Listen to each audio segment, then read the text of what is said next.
people tend to be disappointed with politicians after the economic crisis. Do you think that the reason for this is that they are disappointed with politics and the state in general, or with particular policies that are being implemented? Yes, I think the answer is both. That is to say, they are disappointed with all the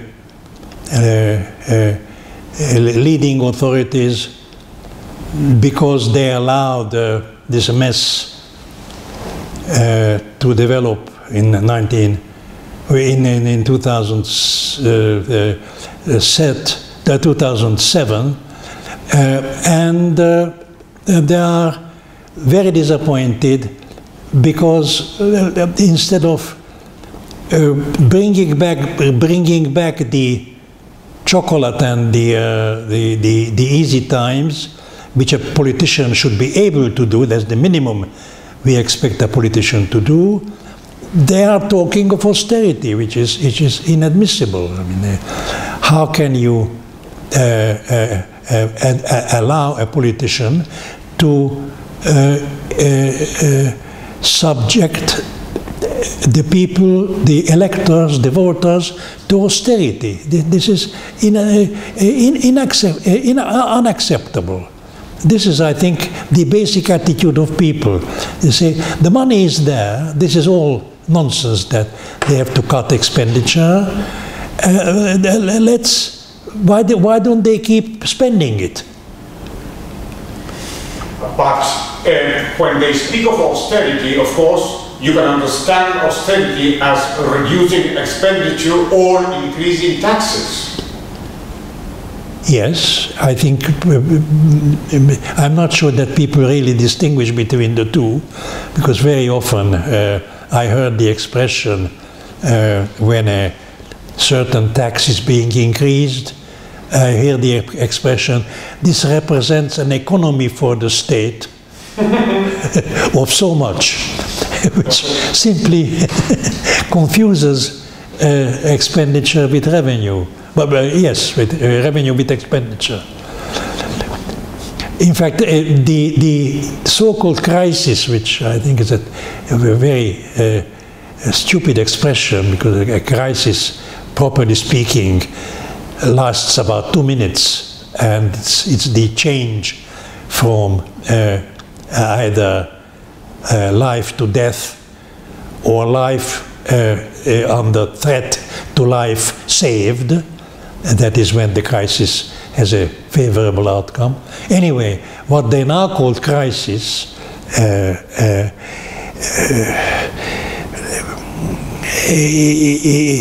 has revealed such an ignorance of elementary economics that I sometimes don't believe my ears. Our cleaning lady is a far better economist because she has never been exposed to the explanation of newspaper columnists to what is going on. She understood what's going on. But the point in the whole idea of the crisis is that it is being used by the state to weaken the people's defenses.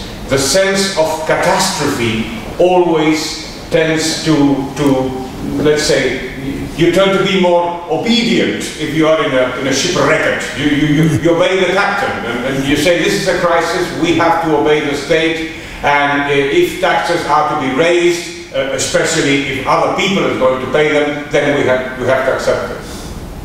Yes, I think you are right. Some of the measures that are now being contemplated to rein in the deficit by still leaving it at an unacceptable level, some of the measures are now becoming possible because people have been frightened. And they've been frightened by all this talk that Spain is going the way of Greece.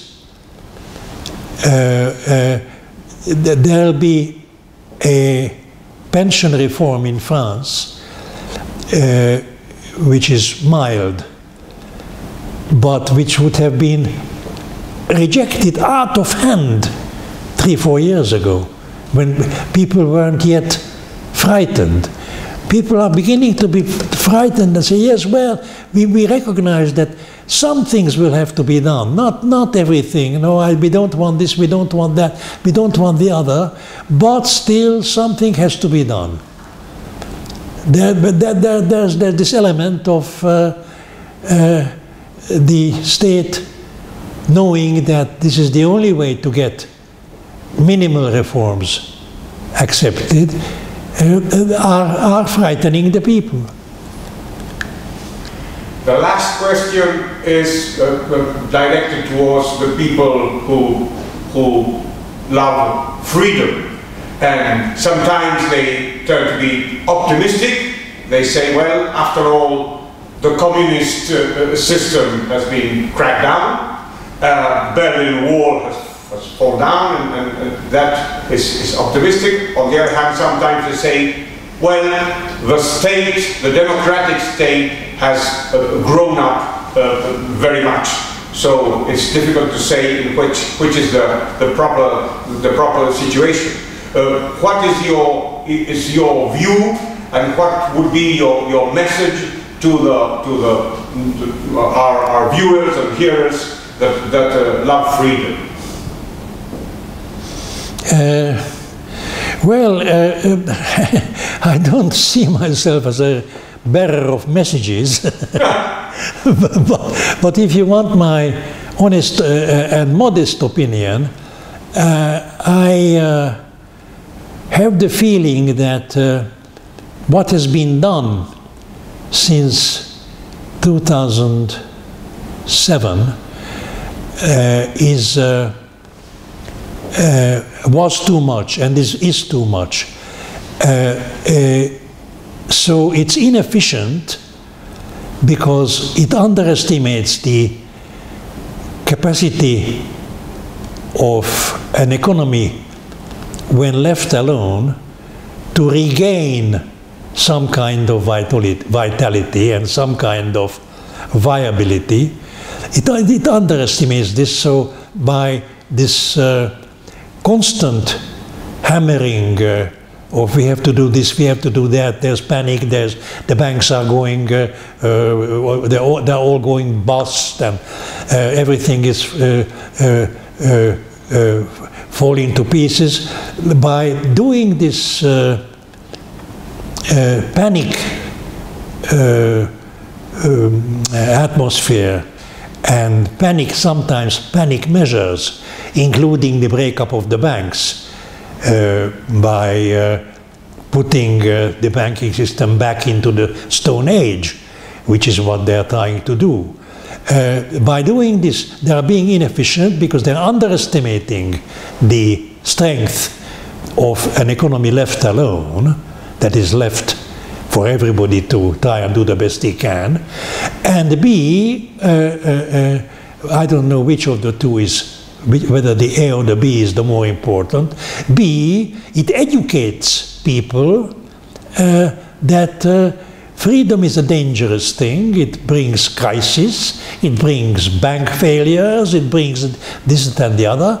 So we have to give it up, reduce it, have more regulation, more encadrement, as the French like to call it.